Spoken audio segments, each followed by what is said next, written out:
Vamos então, gente? Bom, continuando a noção dos contratualistas, né?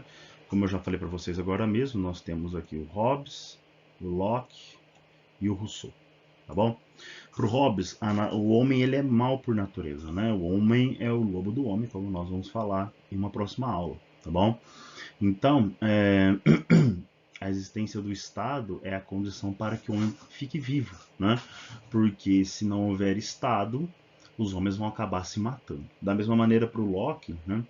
É uma outra visão de contratualismo, embora em inglês também.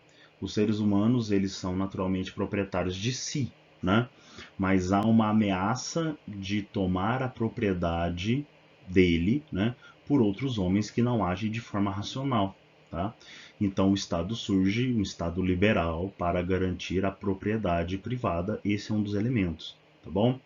Ah, já o Rousseau, a natureza humana, ela vai ser identificada como um sentimento natural à comiseração, a cuidar do outro, a sentir empatia pelo outro, né?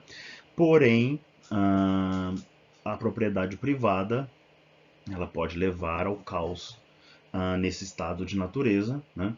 O estado que surge para organizar minimamente o homem, e o homem deve trabalhar novamente para que esse estado caminhe para o bem comum, tá? Então, os três têm em comum, embora se divergindo, de que a natureza humana é exterior à vida em sociedade, tá?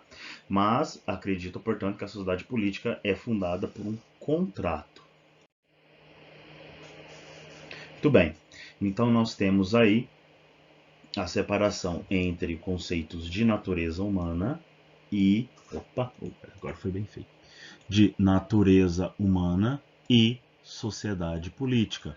A realidade social e política, ela é um acordo, tá? Então, uma outra pergunta que nós podemos fazer é se a política se define essencialmente pela busca do bem comum ou tem uma meta central no exercício do poder. Para o Platão, em A República, permanece a noção de bem comum, tá? Então permanece-se a harmonia e o bem comum, tá? Então, primeiro vem um conjunto social em seu todo, para que depois possamos pensar nas individualidades, tá bom? Também para Aristóteles, as formas de governo melhores, nós vamos discutir isso depois, são as formas de governo que trabalham a noção de bem comum, tá bom? Então visa-se o bem coletivo em detrimento do bem individual no primeiro momento. Já o Maquiavel, né, autor aí moderno, fundador considerado da ciência política, né, ele trabalha que o Estado ele não pode ser idealizado como Platão e o Aristóteles fizeram, tá? Então a política ela é uma expressão de institucional de conflitos sociais. Significa dizer o quê? Que o político ele não tem a obrigatoriedade de seguir as regras morais que nós, que não somos políticos, seguimos, tá? Então ele trabalha que a noção de realismo político, ou seja, a política na sua efetividade e não como ela deveria ser. Tá? Também a política para Aristóteles não visa o bem comum, mas visa o exercício do poder, a manutenção deste poder. Tá? Já na filosofia moderna, então, o que vai se estabelecer entre nós é uma dinâmica entre a relação entre igualdade e desigualdade social. Tá? Voltando ao Locke, há uma igualdade dos direitos do indivíduo, é uma igualdade jurídica, tá? Não necessariamente uma igualdade econômica. Rousseau contesta as diferenças sociais vindas aí da propriedade privada, né?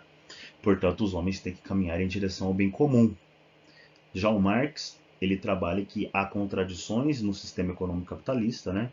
A burguesia e o proletariado, né? A apropriação da burguesia pelo trabalho, né? Do proletariado, que o Marx vai chamar de mais-valia, né? Então ele preconiza uma sociedade sem classes, tá?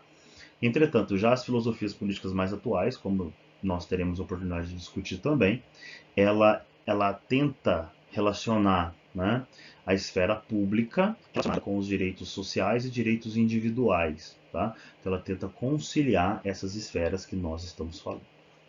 Tá bom, pessoal? Na sequência nós vamos fazer os exercícios deste modo. Tá bom?